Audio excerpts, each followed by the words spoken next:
Thank you po. Thank you. We are here in the U-turn slot on 10-kilometer run. So pabalik na po ulit tayo sa finish line. No? So hinihingal. So nandito po si Captain Angulo. Ayan. Shout out kay ma'am. Ayan. So papunta na rin si ma'am sa U-turn slot. So balik na po ulit tayo. Okay.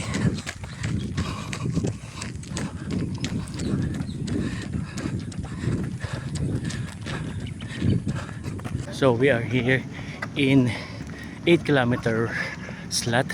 So pabalik na po tayo ng finish line. Another 2 kilometers left.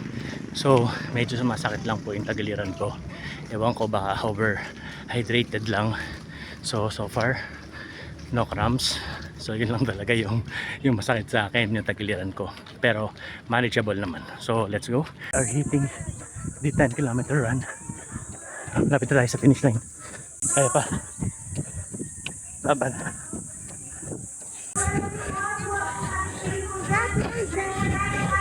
And we are finished the 10-kilometer.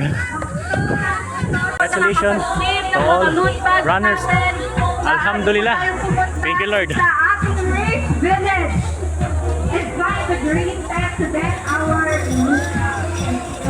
Thank you.